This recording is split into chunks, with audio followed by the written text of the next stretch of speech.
Louise de Savoie naît le 11 septembre 1476. Elle voit le jour au château de Pondin. Elle est la fille de Philippe II de Savoie et de Marguerite de Bourbon. Son enfance est courte. Sa mère meurt alors qu'elle n'a que 7 ans. Elle est alors envoyée à la cour de France. Elle y est élevée par sa cousine Anne de Beaujeu. Cette femme est la véritable maîtresse du royaume. Elle occupe la fonction de régente.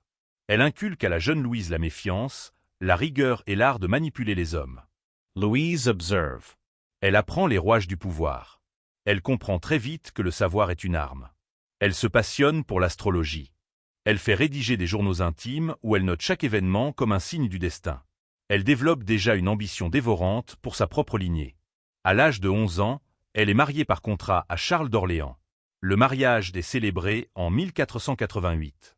Son mari est un homme mûr. Il a 29 ans. Le couple s'établit au château de Cognac. Louise y mène une vie calme mais studieuse. Elle donne naissance à une fille nommée Marguerite en 1492. Puis, en 1494, son fils François vient au monde. Louise appelle d'abord ses enfants ses exils en référence à sa propre solitude. Mais bientôt, ils deviennent ses idoles. Elle est persuadée d'une chose. Son fils sera roi. Elle l'appelle son César. Elle l'appelle son roi bien-aimé. À cette époque, pourtant, rien ne garantit ce trône. François n'est qu'un lointain cousin du roi régnant. Mais Louise y croit. Elle travaille pour cela chaque jour.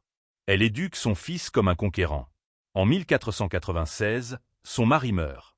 Louise est veuve à 19 ans. Elle refuse de se remarier. Elle veut rester libre pour protéger l'ascension de son fils. Elle s'installe à la cour de Blois. Elle y subit les moqueries de la reine Anne de Bretagne. Les deux femmes se détestent. C'est une partie d'échecs serrée. Anne de Bretagne espère un héritier mâle pour évincer le fils de Louise. Louise attend dans l'ombre. Elle ronge son frein. Elle voit les enfants de la reine mourir les uns après les autres. Elle y voit la main de Dieu. En 1515, le miracle se produit. Le roi Louis XII meurt sans héritier mâle. François monte sur le trône. Le rêve de Louise est accompli.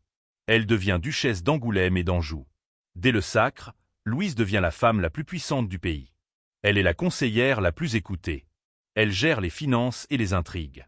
Cependant, son parcours comporte des zones d'ombre. Par intérêt financier ou jalousie, elle revendique l'héritage de sa cousine Suzanne de Bourbon. Cette action pousse le puissant connétable de Bourbon à la trahison. Il s'exile chez l'ennemi. C'est un point sombre dans son bilan. Mais en 1525, le drame survient à Pavie. Le roi est fait prisonnier par Charles Quint. Louise ne flanche pas. Elle assume la régence. Elle écrit au souverain d'Europe. Elle lève des troupes. Elle surveille les traîtres. Elle entame même des négociations secrètes avec l'Empire ottoman pour faire pression sur l'Espagne.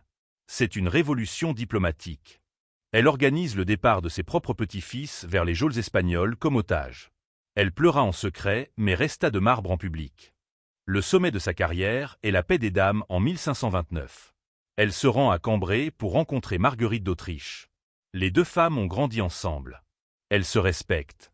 Les négociations durent des semaines. Elles se passent dans une petite chambre close. Les hommes sont exclus des débats. Louise obtient la libération de ses petits-fils. Elle sauve la province de Bourgogne. Elle impose la paix par la raison plutôt que par le sang. Elle renforce ainsi définitivement la branche des Valois-Angoulême. Louise de Savoie s'éteint en 1531. Elle meurt à Grès-sur loin de la peste ou d'une pneumonie. Une légende raconte qu'elle fut terrifiée par le passage d'une comète. Elle y vit l'annonce de sa fin. Sa fortune immense revient à la couronne. Elle laissa derrière elle un royaume solide. Elle fut la véritable architecte silencieuse de la Renaissance française. Elle fut une mère louve. Elle reste une figure inoubliable de la volonté politique. Sans sa ténacité, le visage de la France aurait été bien différent.